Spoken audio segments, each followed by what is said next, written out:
Look at how Fox News sets up this question. Let's watch that. Since the Islamist-oriented party took over in Turkey, the murder rate of women has increased 1,400% there. Press freedom has declined to the level of Russia. The Prime Minister of Turkey has embraced Hamas, and Turkey has threatened military force against both Israel and Cyprus. Given Turkey's turn, do you believe Turkey still belongs in NATO? Look at that unbelievably biased question. Turkey has threatened military force against Israel and Cyprus. You know what that is? They said, hey, we might send another flotilla. But you remember what happened to the flotilla? Turkey didn't commit any violence. Israel boarded the flotilla, killed all of those Turkish civilians. Since Turkish civilians got killed, somehow they're threatening the violence? But hey, Turkey dared to disagree with Israel and the U.S. a little bit, although U.S.-Turkey relations are fantastic. The real problem, apparently, is that Turkey dared to challenge what actually was one of their top allies, Israel, on any issue. How dare you? So Fox News sets up this softball for the Republicans saying, these Islamists in Turkey, tell me how atrocious they are, right? And boy, does Rick Perry step up to the plate. This answer is worse than I could have ever imagined. I thought it was going to be bad. I thought it was going to be really bad. I didn't realize it was going to be this bad. Watch.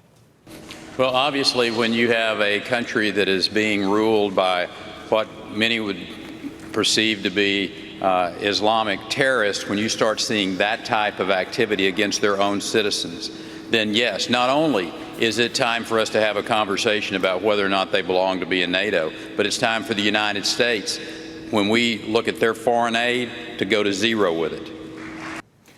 Islamic terrorists. The government of Turkey? That is the second largest army in NATO. It's an ally that has been so strong, so on the side of the United States for decades after decades. Now, because they disagree with Israel a little bit, they're Islamic terrorists? Now, look, you got to understand the context. I don't agree with the current ruling party in Turkey. I am deeply secular. For my taste, they are too fundamentalist. They are too right-wing, okay? And so I'm uncomfortable with them. But the fact that they're right-wing and that they're more fundamentalist, does that make them terrorists? Of course it doesn't. That's an outrageous charge. So when they asked Victoria Coates, who is the foreign policy advisor for Rick Perry, she says, well, look, Turkey has problems because they support the flotilla. In fact, let me give you her exact quote. What he said was that many people associate that kind of behavior with that of Islamic terrorists. I think also their support for the flotilla against Israel this fall, it's deeply concerning. But in the flotilla, Turkish civilians got killed. Their civilians got killed. They did not kill civilians. That's what terrorists do. Their civilians got killed. So how are they terrorists for the flotilla? It's maddening. And then throwing around the number on the number of women killed as if the government is responsible for it. Look, no matter what the number is, it's an atrocious, unfortunately, not a fact, because it's not a fact. It's an atrocious trend, okay? But the government is not necessarily guilty of that. But look, I'm not for the Turkish government. They're a right-wing government. And they're basically the equivalent of the Republican Party here. More fundamentalist, more religious. But they go around the world now, and in fact, the United States gives them credit for trying to talk other countries in the region out of a more fundamentalist Muslim government than the one Turkey has. So they go to Libya, they go to Egypt and go, don't do fundamentalism. It's not a good idea. So they're not even as right-wing as our Christian fundamentalists here in this country are. In fact, let me quote Wall Street Journal for you guys. Wall Street Journal.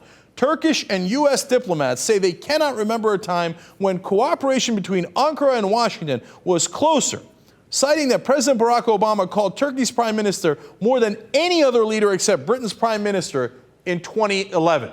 So our relationship couldn't be closer. In fact, Turkey is now working with the U.S. so that they can launch planes from Turkey to make sure that they've got Iran under control The NATO has put up a defense system to contain Iran within Turkey.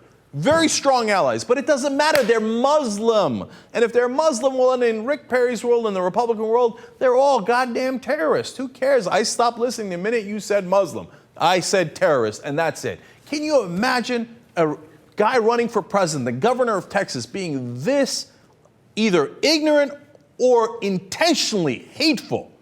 He apparently served in Turkey when he was in the Air Force. He doesn't give a damn. He'll throw him under a bus anyway. One of the top allies for the U.S. Who cares? Go under a bus. You said Muslim. I say terrorist. By the way, he says they should give no foreign aid to Turkey. Well, mission accomplished. You moron. Turkey doesn't get foreign aid.